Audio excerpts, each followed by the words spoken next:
안녕하세요. 너무 답답한 마음에 일단 펜을 들긴 했는데 어떻게 적어야 할지 모르겠네요. 남편과 결혼한 지 올해로 4년 차인 30대 여성입니다.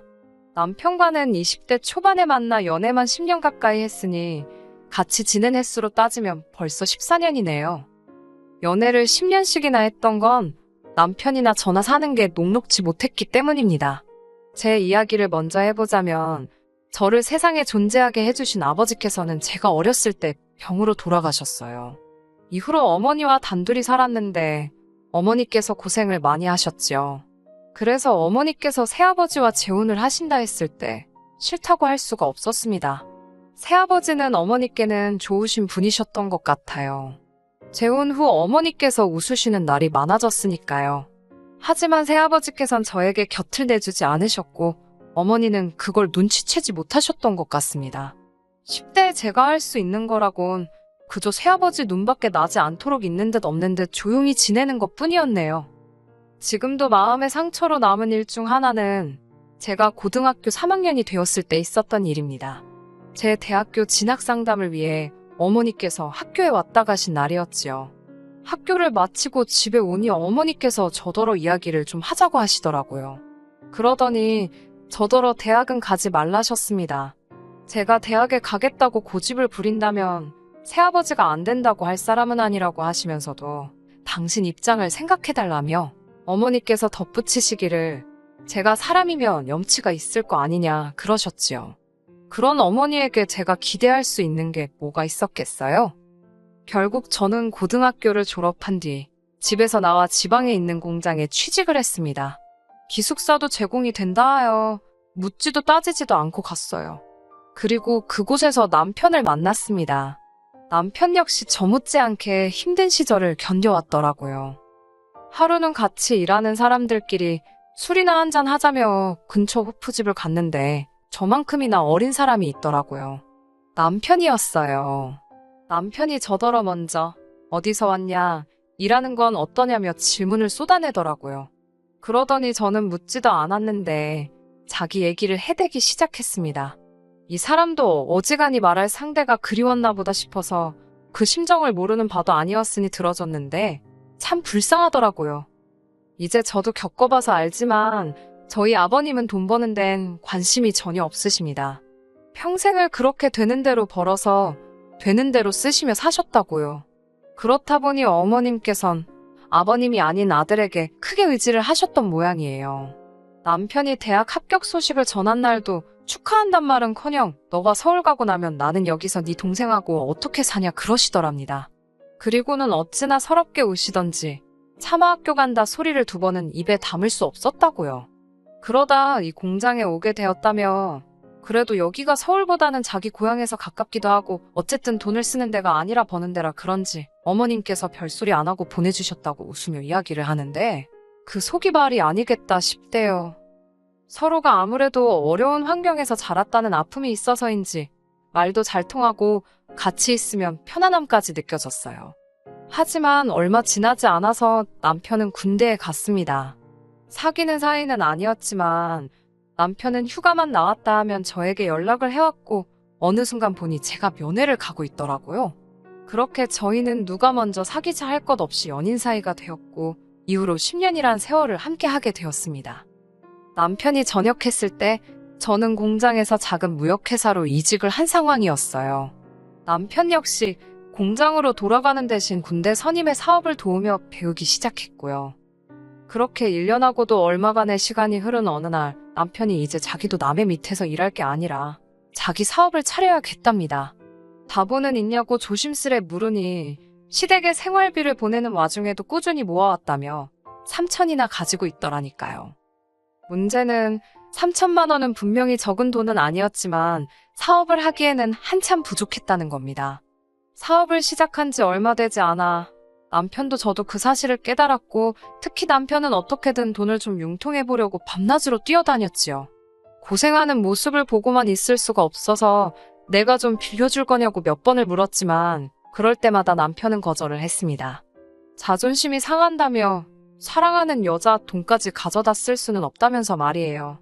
하지만 저 역시 그냥 주는 게 아니고 이자까지 받는 조건으로 빌려가라며 남편을 달랬습니다.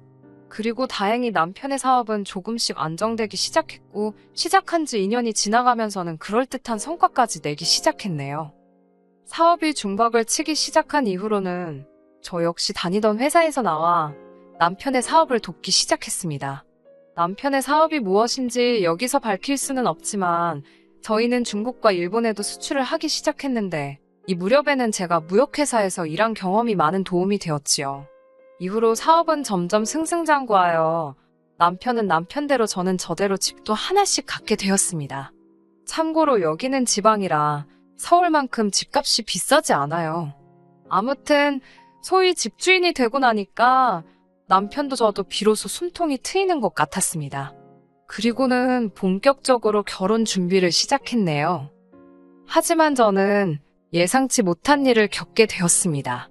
사실 사귀는 동안 남편이 내켜하질 않아서 어머님 아버님을 한 번도 뵌 적이 없어요. 그렇기에 결혼 준비를 시작하면서야 처음으로 인사를 드리러 가게 되었는데 시부모님 중 특히 어머님께서 노골적으로 못마땅한 기색을 내비치셨습니다. 이제 당신 아들이 돈 좀 벌어다 주는데 그걸 제가 채간다는 식으로 말이지요. 게다가 며칠 뒤 어머님께서 남편에게 보냈던 문자들을 보고는 저는 정말이지 할 말을 잃고 말았습니다. 어머님께선 남편더러 사업만 더 잘 되면 저하고는 비교도 안 될 괜찮은 여자들이 줄을 설 거라며 못하러 결혼을 서두르냐고 10년을 만났다면서 지겹지도 않냐. 혹시 제가 남편더러 책임지라고 매달린 거냐. 심지어 저희 둘이 10년을 사귀었는데 애도 안 생긴 거 보면 저한테 문제가 있을지도 모른다는 그야말로 막말을 한 보따리 적어보내셨더라고요. 솔직히 그 문자들을 읽는데 손발이 다 벌벌 떨렸습니다. 심장이 당장이라도 터질 것 같이 빠르게 뛰었고 어이가 없다는 게 이런 거구나. 그럼에도 불구하고 남편을 추궁하지 않았던 이유는 딱 하나. 그 문자마다 남편이 어머님께 이딴 말씀하실 거면 서로 연락하지 말고 지내자며 쏘아붙였더라고요. 어머님께서 함부로 뭐라고 하실 여자가 아니라고요. 만약에 남편이 조금이라도 어머님의 말씀에 수긍하는 것 같았다면 10년 세월이 아까웠을지언정 결혼은 하지 않았을 겁니다. 아무튼 그때 저는 어찌됐건 제가 어머님 아버님을 모시고 살 것도 아닌데 남편 하나만 제대로 제 편이면 된다고 믿었습니다. 한편 결혼을 앞두고 저 역시 친정 어머니께 연락을 드렸습니다. 결혼할 남자가 생겼으니 소개해드리고 싶다고요. 솔직히 말하면 제가 정말 원했다기보다는 비록 남편이 제 사정을 다 알고 있다고는 해도 형식적인 건 하는 게 좋겠다 싶어서 꺼낸 얘기였지요.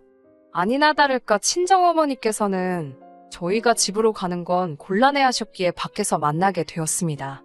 뭐하는 남자냐고 묻기에 공장에 다닌다고 적당히 둘러대니 그러냐며 더 묻지도 않으시대요. 기대는 없었지만 혹시나 싶어 그래도 하나뿐인 딸이 결혼하는데 조금이라도 도와줄 수 있냐고 물었습니다. 만약 친정어머니가 단돈 얼마라도 도와주신다 했다면 저는 어머니를 용서했을지도 모르겠어요. 하지만 어머니께서는 너야말로 시집가면서 하나뿐인 친정엄마한테 키워줘서 감사하다고 제대로 인사라도 해야 하는 거 아니냐입니다. 그이한테도 그렇고 라며 말끝을 흐리는데 그 소리를 들으니 헛웃음이 나오더라고요. 양가 부모님으로부터 제대로 된 축복도 받지 못했지만 그래도 저희는 부부의 연을 맺었습니다.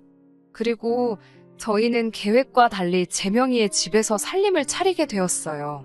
어디서부터 설명을 해야 할지 이게 조금 복잡한데 일단 남편의 자취방 계약은 끝났는데 들어가게 된 아파트의 인테리어 공사가 늦어지면서 남편이 있을 곳이 마땅치 않아졌습니다. 어쩔 수 없이 공실이던 제 명의의 집에서 남편이 임시로 며칠만 지내기로 했는데 그게 화근이었어요. 신혼여행을 마치고 시댁에 인사를 드리러 들린 저희에게 어머님께서 다짜고짜 하소연을 하시더군요. 항상 월세를 전전하며 집주인 눈치만 살피며 살았다며 한 번만 편하게 살아봤으면 좋겠다고요. 전 솔직히 처음에 어머님이 무슨 이야기를 하시는지 제대로 알아듣지도 못했습니다. 그런데 어머님께선 시동생 이야기를 꺼내셨어요. 시동생은 한쪽 다리가 불편한데 그래서 계단 이용이 쉽지는 않아요. 어머님께선 그런 시동생이 불쌍하지도 않냐며 아파트엔 엘리베이터도 있으니 시동생이 출퇴근하기도 좋고 뭐 그 밖에도 별의별 이유를 갖다 대셨는데 그러니까 결론은 저희 아파트에 어머님 아버님과 시동생이 들어가 살겠다는 거더라고요. 황당해서 남편을 쳐다봤더니 남편이 난처한 표정을 짓고 있었습니다. 평소 성격이라면 좋다 싫다 벌써 대답이 나오고도 남았을 시간이었는데 남편이 엄청나게 갈등 중이라는 걸 알 수 있었지요. 사실 남편도 처음 집 계약을 했을 때 평생 집주인 눈치 안 보고 사는 게 꿈이었다며 엄청나게 기뻐했었거든요. 그러니 어머님이 어떤 심정이신지 이해가 되었을 거고 차마 모진 소리를 할 수가 없었던 모양이에요. 그리고 결국 남편이 저에게 부탁을 해왔습니다. 시동생이 장가갈 때까지만 저 세 사람 아파트에서 한번 살아보게 해주자고요. 솔직히 말하면 내키지는 않았지만 명의를 바꿔주자는 것도 아니었고 그렇다고 저희가 아예 갈 곳이 없는 것도 아니었으니 알겠다 했습니다. 그런데 어머님이 아니 시동생이 이렇게 저희 뒤통수를 칠 줄은 상상도 못했네요. 지금으로부터 딱 2년 전입니다. 시동생이 결혼할 여자가 생겼다고 그러더군요. 마침 저희도 슬슬 이세 계획을 세우고 있던 터라 아파트로 이사를 하고 싶었지만 말을 꺼내지 못하고 있었기에 시동생의 이야기는 듣던 중 반가운 소식이었지요. 저희는 정말로 축하한다는 말과 함께 이제 이사를 나가달라 했습니다. 어머님 아버님께도 서운해하지 마시라고 최대한 잘 말씀드렸어요. 그런데 이 과정이 썩 유쾌하지가 못했습니다. 어머님께선 저희가 마치 당신 것을 뺏으려 든다는 식으로 어깃장을 놓으셨거든요. 갑자기 늙은이들더러 나가라 하면 어쩌라는 거냐는 식으로요. 이미 처음부터 이야기가 되어 있던 일을 가지고 어머님께서 억지를 쓰시는 게 아무래도 뭔가 수상하다 싶었는데 남편도 저랑 같은 생각이었던 모양이에요.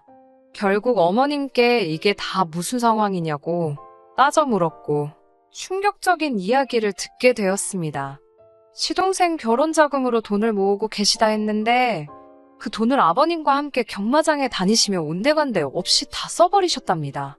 말씀으로는 한몫 단단히 챙겨서 저희도 주려고 하셨다는데 그 속마음을 누가 알 것이며 시동생은 시동생대로 자기가 몸도 불편한데 땡전 한 푼도 없는 걸 알면 누가 자기한테 시집을 오겠냐고 제발 이 집에서 살게 해달라고 저희한테 매달리더군요.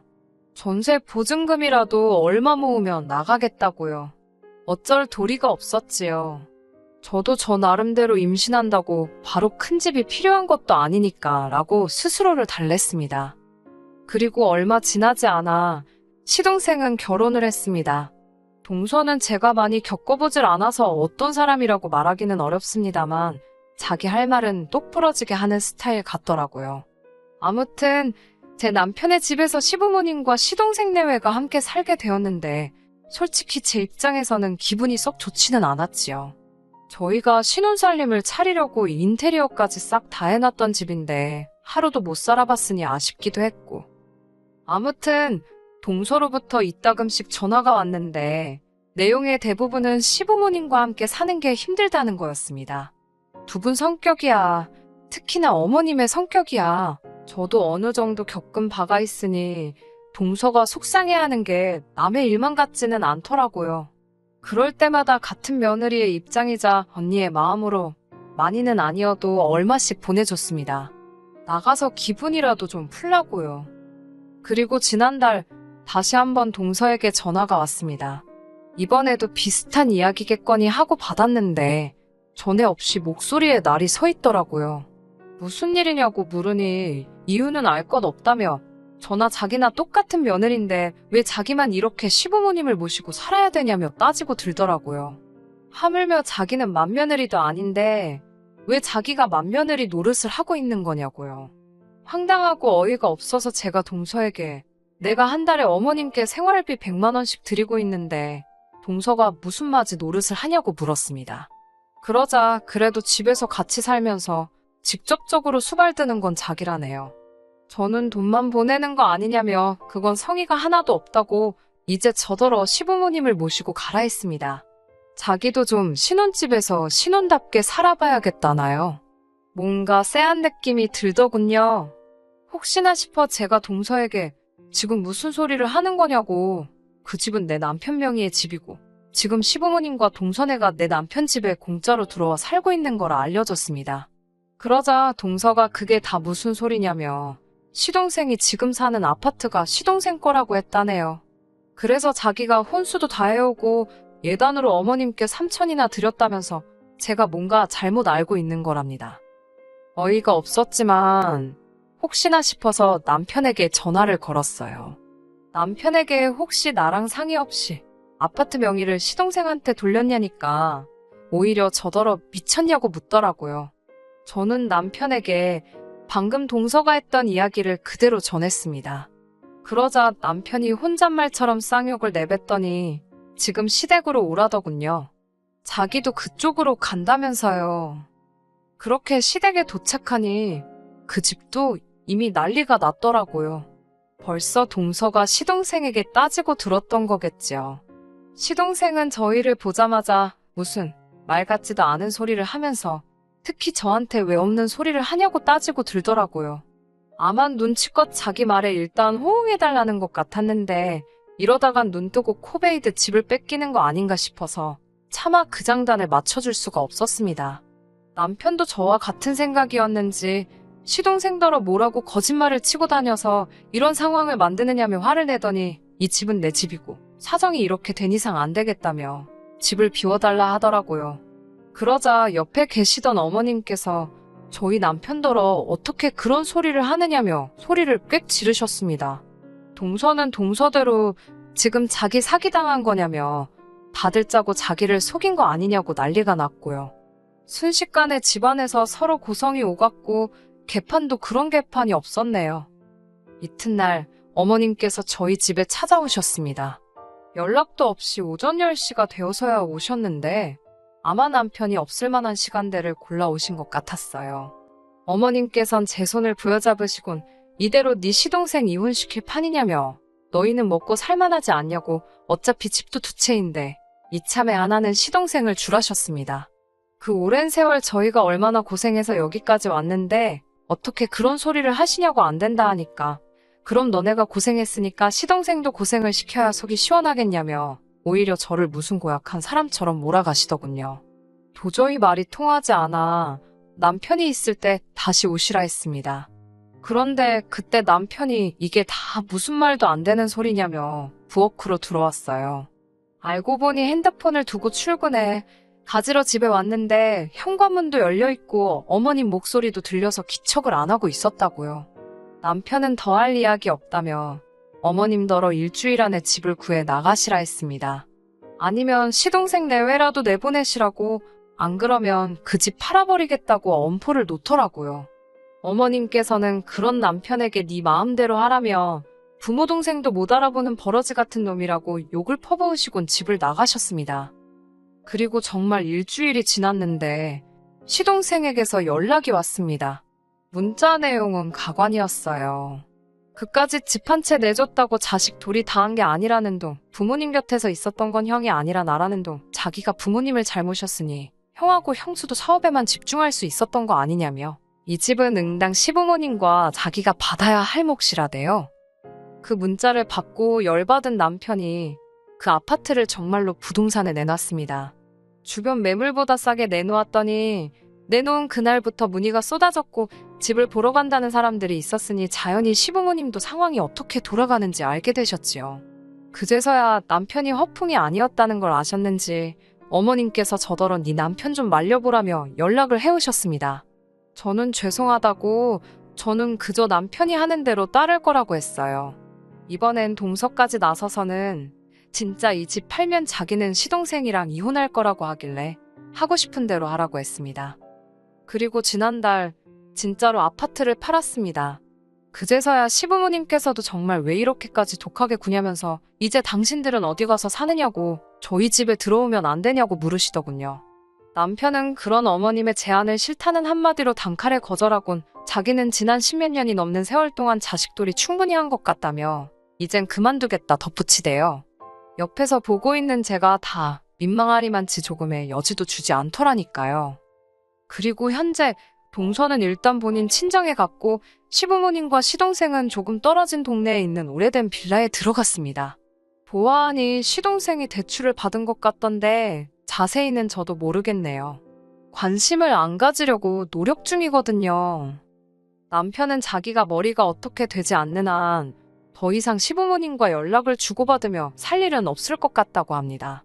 어머님께서 남편이 그동안 해온 노력이나 고생에 대해선 한 번도 수고했단 말씀도 하지 않으셨으면서 시동생이 조금이라도 고생하게 될까봐 벌벌 떠시는 모습에 남편이 상처를 많이 받은 것 같아요. 솔직히 부모 자식 사이가 천륜인데 언젠간 또 보고 싶어지는 날이 오지 않을까 그런 생각도 들어요. 하지만 제가 나서지는 않으려고요. 저나 남편이나 오랜 시간 힘든 길을 걸어온 만큼 당분간은 누구의 방해도 받지 않고 지금 이 행복만 즐겨볼 생각입니다. 끝까지 들어주셔서 감사합니다. 오늘의 사연은 여기까지입니다. 구독과 좋아요, 알람 설정 부탁드리고 더 좋은 사연으로 다시 찾아뵙겠습니다. 감사합니다.